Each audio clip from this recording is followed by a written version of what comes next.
Hello students, आज के इस वीडियो में हम लोग एनसीईआरटी गणित कक्षा 10 के प्रश्नावली 3.1 का दूसरा क्वेश्चन हल करने वाले हैं। ठीक ना। तो मैंने पहला क्वेश्चन पहले ही हल करा दिया है, तो यदि आप उस वीडियो को देखना चाहते हैं तो इसी वीडियो के लास्ट में एक प्लेलिस्ट आएगी, आप लोग वहाँ से देख सकते हैं। ठीक ना। तो ये जो दूसरा क्वेश्चन है ये बहुत ही सिंपल है, बस आप लोग इसे ध्यान से देखते रहिए। ठीक ना। तो अब मैं क्वेश्चन पढ़ने जा रहा हूँ, आप लोग इसे ध्यान से समझिएगा। तो क्वेश्चन है, क्रिकेट टीम के एक कोच ने 3900 रुपये में 3 बल्ले तथा 6 गेंदें खरीदी। बाद में उसने एक और बल्ला तथा उसी प्रकार की 3 गेंदें 1300 रुपये में खरीदी। इस स्थिति को बीजगणितीय तथा ज्यामितीय रूप में व्यक्त कीजिए। ठीक ना। तो ज्यामितीय रूप का मतलब यह है कि ग्राफी रूप में व्यक्त करना, यानी इसका ग्राफ बनाना है। ठीक ना। तो आई होप आप लोग क्वेश्चन अच्छी तरह समझ गए होंगे। अब चलिए बढ़ते हैं सोल्यूशन की तरफ। तो सबसे पहले हम लोग एक बल्ला और एक गेंद का मूल्य मान लेंगे। ठीक ना। तो सबसे पहले लिखेंगे, माना एक बल्ला का मूल्य ₹x तथा एक गेंद का मूल्य y है। ठीक ना। तो अब हम लोग प्रश्नानुसार इसे हल करेंगे। तो लिखेंगे प्रश्नानुसार। तो जब एक बल्ला का मूल्य ₹x है तो 3 बल्ला का मूल्य कितना हो जाएगा? 3 बल्ला का मूल्य हो जाएगा 3 गुणा x, इसका मतलब ये हो जाएगा 3x रुपया। ठीक। और उसी तरीके से 6 गेंद का मूल्य कितना होगा? चूंकि एक गेंद का मूल्य y तो 6 गेंद का मूल्य 6y हो गया। ठीक ना। और जब इन दोनों का योग करेंगे तो ये 3900 आ जाएगा। ठीक ना। ये क्वेश्चन में दिया गया है 3900। तो अब इसके बाद से देखिए, इन दोनों में से 3 कॉमन दिख रहा है, तो जब 3 कॉमन लेंगे तो ये बचेगा x+2y। और यहाँ पे 3900 को लिख सकते हैं 3 गुणा 1300, 13 3 3900 हो जाएगा। फिर अब दोनों पक्षों से 3 3 कट जाएगा, ये इसका मतलब ये है 3 गुणा। ठीक ना। अब दोनों पक्षों से 3 3 कट जाएगा तो बचेगा x+2y बराबर 1300।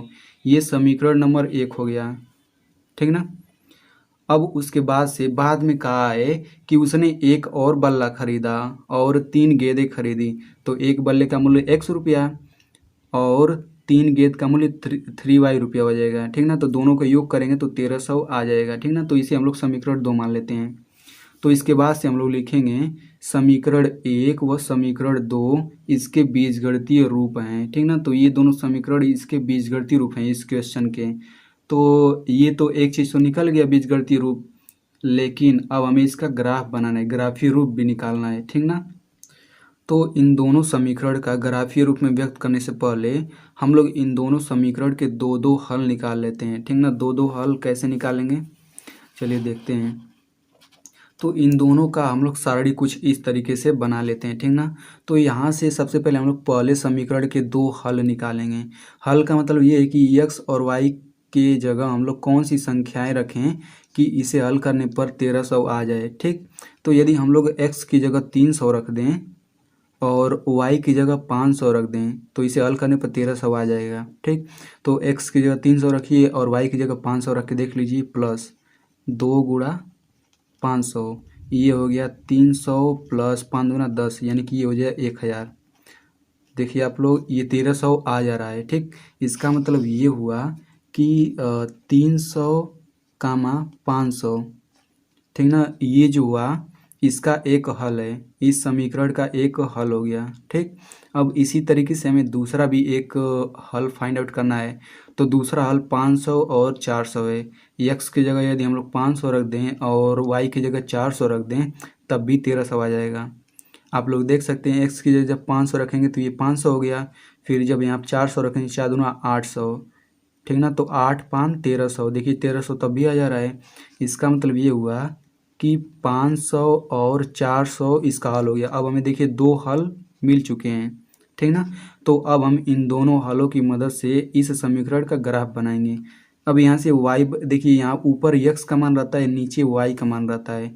ठीक ना। तो यहाँ से इस समीकरण से हम लोग y बराबर इतना निकाल लेंगे। तो अब हम लोग इन दोनों हल की मदद से हम लोग इस समीकरण का ग्राफ बनाएंगे। ठीक ना। तो चलिए हम लोग उसका अब ग्राफ बनाते हैं। ठीक। तो सबसे पहले हम लोग 300 और 500 ये कहाँ पे बिंदु है हम लोग इसे निकाल लेते हैं। ठीक ना। तो हम लोग 100 के अंतराल में ग्राफ बना लेंगे। देखिए ये 100 के अंतराल पे बना है।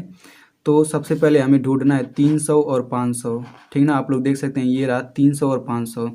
तो इसका मतलब x अक्ष पर हमें 300 कदम चलना है और y अक्ष पर 500 कदम। तो 100, 200, 300 हो गया और इस पर हमें 500 कदम चले यानी यहाँ पे। तो इन दोनों को हम यदि मिला दें, देखिए मिलाया गया है तो 300, 500 यही बिंदु हो गई। ठीक, अब बात करते हैं दूसरा बिंदु। तो दूसरा बिंदु कितना है, 500 और 400, यानी यक्स अक्ष पर 500 कदम चलना है, वाई अक्ष पे 400 कदम। तो यक्स अक्ष पे यहाँ 500 मैंने चला और वाई अक्ष पे 400 यहाँ पे। इन दोनों को यदि हम लोग मिलाते हैं तो 500, 400 यहाँ पे वो बिंदु हो गई। ठीक ना। तो इसके बाद से हम लोग इन दोनों बिंदुओं को मिला देंगे तो ये जो रेखा है इस समीकरण का ग्राफ है, इसी समीकरण का ग्राफ हो गया। ठीक ना। तो इसी तरीके से हम लोग दूसरे समीकरण का भी ग्राफ बना लेते हैं। ठीक ना। तो आप लोग यहाँ पे देख सकते हैं x + 3y = 1300 है। ठीक, तो उसी तरीके से हम लोग यहाँ पे यदि x का मान 400 रखें और y का मान 300 रखें तो यहाँ पे x का मान यदि हम लोग 400 रखें फिर प्लस y का मान 300 रखें तो 3 तिरे का 900 हो जाएगा। आप देख सकते हैं 9 4 1300 ये भी आ जा रहा है, यानी कि 400 और 300 इसका एक हल हो गया। ठीक ना। और इसी तरीके से 700 और 200 इसका एक हल हो गया। तो अब हम लोग इन दोनों बिंदुओं को इस ग्राफ में ढूंढेंगे। तो सबसे पहले 400 और 300 का स्थान निकालते हैं, यानी कि यक्स अक्ष पर 400 और वाई अक्ष पे 300 चलना है। तो यक्स अक्ष पे 400 हो गया, वाई अक्ष पे 300, इन दोनों को मिला देंगे। तो देखिए यहाँ पे ये 400 और 300 बिंदु का स्थान यहाँ है। ठीक, अब उसी तरीके से 700 और 200, तो यहाँ पे आप देख सकते हैं 700 यहाँ पे है और 200 यहाँ पे, इन दोनों को जब मिलाएंगे तो 700 200 यहाँ पे इस बिंदु का स्थान है यहाँ पे। तो इन दोनों को मिला देंगे तो x + 3y = 1300 का ये ग्राफ है। ठीक ना। तो इस तरीके से दूसरा क्वेश्चन हल हो गया। तो आई होप आपको अच्छी तरह से समझ में आ गया होगा। मैं इसे पढ़ता हूँ और आप लोग ध्यान से इसे सुनिए। ठीक ना। तो इसमें कहा जा रहा है कि 2 केजी सेब और 1 केजी अंगूर का मूल्य किसी दिन 160 रुपये था। एक महीने बाद 4 केजी सेब और 2 केजी अंगूर का मूल्य 300 रुपये हो जाता है। तो इस स्थिति को बीजगणितीय तथा ज्यामितीय रूप में व्यक्त कीजिए। तो ज्यामितीय रूप का मतलब ये है कि इन दोनों का हमें ग्राफ बनाना पड़ेगा, ग्राफीय रूप। ठीक ना। तो आई होप आपको क्वेश्चन समझ में आ गया होगा। तो चलिए बढ़ते हैं इसके सलूशन की तरफ। तो स्टूडेंट सबसे पहले हम लोग लिखेंगे, माना 1 केजी सेब का मूल्य x रुपया है तथा 1 केजी अंगूर का मूल्य y रुपया है। ठीक ना। तो अब इसके बाद हम लोग लिखेंगे प्रश्नानुसार, क्योंकि प्रश्न में कहा गया था कि 2 केजी सेब का मूल्य और 1 केजी अंगूर का मूल्य 160 रुपये मिलता है। ठीक ना। तो 1 केजी सेब का मूल्य x रुपया, तो 2 केजी सेब का मूल्य 2x रुपया हो जाएगा, क्योंकि 2 का गुणा हो जाएगा। और 1 केजी अंगूर का मूल्य y रुपया है, तो दोनों को जोड़ देंगे तो बराबर 160 के बराबर आ जाएगा। ठीक, तो इसे हम लोग समीकरण 1 मान लेते हैं। अब उसके बाद से तो फिर कह रहा है कि 1 महीने बाद 4 केजी सेब का मूल्य और 2 केजी अंगूर का मूल्य 300 रुपये के बराबर है। ठीक, तो जब 1 केजी सेब का मूल्य x रुपया तो 4 केजी सेब का मूल्य 4x रुपया हो जाएगा, यानी 4 गुणा x, और 2 केजी अंगूर का मूल्य 2y हो जाएगा। तो हम लोग इन दोनों को जब जोड़ देंगे तो ये 300 रुपये के बराबर आ जाएगा। ठीक, अब देखिए इन दोनों में 2 कॉमन है, तो 2 कॉमन लेंगे तो 2x + y बचा। फिर 300 को लिख सकते हैं 2 गुणा 150, इसका मतलब ये है 2 गुणा। ठीक, तो अब दोनों पक्ष से 2 से 2 कट जाएगा, बचेगा कितना, 2x + y = 150। तो समीकरण 1 और यहाँ पे समीकरण 2 बन गया। ठीक, तो हम लोग लिखेंगे समीकरण 1 व समीकरण 2 इसके बीजगणितीय रूप हैं, यानी कि इस क्वेश्चन का ये दोनों समीकरण बीजगणितीय रूप हो गया, हमने लिख लिया। अब हमें इन दोनों का ग्राफ बनाना है, ग्राफीय रूप। तो इन दोनों समीकरण का ग्राफीय रूप व्यक्त करने से पहले हम लोग इन दोनों समीकरण का 2-2 हल निकालते हैं। ठीक ना। तो कुछ हम लोग इसका हल कुछ इस तरीके से सारणी के रूप में लिखते हैं। तो ये है पहला समीकरण। ठीक ना। तो हमें x और y की जगह कोई ऐसी संख्या रखना है कि यदि हम लोग इसमें रखें तो उसे हल करने पर 160 आना चाहिए। ठीक, तो यदि हम लोग x = 50 रख दें और y = 60 यदि इसमें रख दें तो हल करने पर 160 आ जाएगा। जब x की जगह हम लोग 50 रखेंगे तो 50 का 2 में गुणा होगा तो 100 हो जाएगा। फिर प्लस y की जगह कितना है 60, देखिए 160 आ रहा है। इसका मतलब ये हुआ कि 50 60 इसका एक हल हो गया। हमें 2 हल चाहिए, तो दूसरा हल है यदि हम लोग x = 60 रखें और y = 40 रखें जब x बराबर 60 रखेंगे तो ये हो जाएगा 6 दूना 12, 120 प्लस y बराबर कितना है 40। तो 120 40 160, देखिए ये दोनों बराबर आ रहा है, दोनों पक्ष 160 के बराबर। तो इसका मतलब ये हुआ कि 60 और 40 इसका हल हो गया, यानी कि ये दोनों इसके हल हो गए, ठीक ना। तो हम लोग इन दोनों की मदद से हम लोग इस समीकरण का ग्राफ बना सकते हैं। और ऊपर जो होता है x का मान होता है, नीचे y का मान होता है। तो यहाँ से y बराबर 160 माइनस 2x लिख सकते हैं, तो वही y बराबर यहाँ पे लिखा गया है, ठीक ना। तो सबसे पहले हम लोग इसका ग्राफ बना लेते हैं, पहले समीकरण का। तो हम लोग सबसे पहले 10-10 के अंतराल पर इस तरह से ग्राफ बना लेंगे, ठीक ना। तो ग्राफ बनाने के बाद अब हम लोग पहला बिंदु का स्थान निकालते हैं, 50 और 60, यानी कि x का मान 50 है और y का मान 60 है, यानी कि x अक्ष पर 50 कदम चलना है और y अक्ष पर 60 कदम। तो ये हो गया 50 यहाँ x अक्ष पर और y अक्ष का मान क्या है 60 है। तो ऊपर हम लोग 60 यहाँ चलेंगे, ठीक ना। तो अब हम लोग इन दोनों को मिला देंगे, तो देखिए मिलाएंगे तो दोनों यहाँ पे मिलेंगे, तो यानी कि 50 60 यहाँ पे वो बिंदु आ गई, ठीक।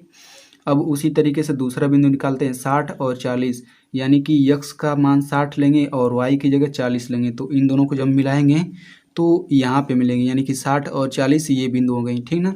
तो जब हम इन दोनों बिंदुओं को मिला देंगे तो इस समीकरण, पहले समीकरण का ये ग्राफ बन गया, ये जो पहला ये जो रेखा है, ठीक ना। तो इसी तरीके से हम लोग दूसरे समीकरण का भी ग्राफ बनाते हैं, ठीक। तो यहाँ पे देखिए दूसरा समीकरण है 2x प्लस वाई बराबर 150।